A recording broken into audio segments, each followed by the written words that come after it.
क्या मध्य पूर्व का ऐतिहासिक देश सीरिया अब 5 टुकड़ों में बंट जाएगा? 13 साल लंबे चले गृह युद्ध और हालिया सशस्त्र विद्रोह के बाद राष्ट्रपति बशर अल असद का तख्ता पलट हो गया।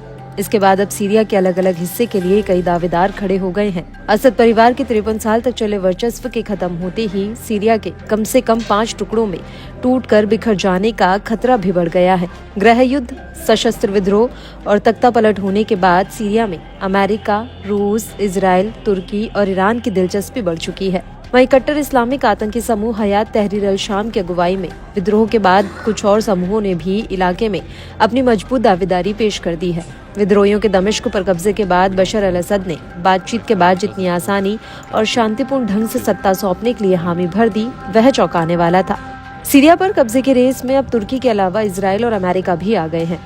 असद शासन के खात्मे के बाद अमेरिका ने सीरिया में 140 बम गिराए हैं।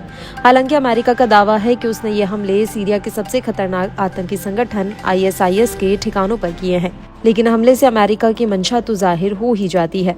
बाकी इजराइल ने तो सीरिया में अपनी सेना भेज ही दी है, जिसने गोलान हाइट्स में करीब 10 किलोमीटर तक अपना कब्जा कर लिया है। इसके अलावा इजराइल ने भी अमेरिका की ही तरह सीरिया के अलग अलग हिस्सों में 100 से ज्यादा हवाई हमले किए हैं, लेकिन इजराइल ने इस हमले के लिए दूसरा तर्क दिया है।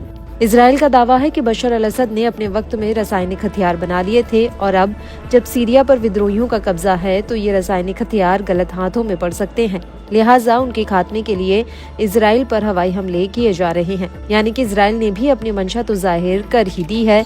बाकी हयात तहरीर अल शाम को तुर्की का सीधा समर्थन है, तो तुर्की सीधे दखल न देकर HTS और अबू मोहम्मद अल जुलानी के जरिए ही सीरिया पर कब्जे का ख्वाब देख रहा है। ऐसे में कम से कम सीरिया 3 हिस्सों में बटा हुआ नजर आ ही रहा है, जिसमें सबसे बड़े हिस्से पर तुर्की के समर्थन से HTS का कब्जा है।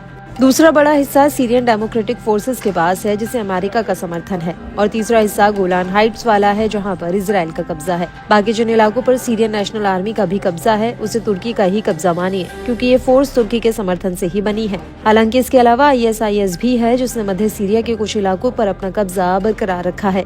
ऐसे में अभी सीरिया पर आखिरी तौर पर कब्जा किसका होगा और हुकूमत किसकी होगी तय नहीं है, क्योंकि अब सीरिया का भविष्य सीरिया के लोगों को नहीं बल्कि अमेरिका, इजराइल और तुर्की को तय करना है।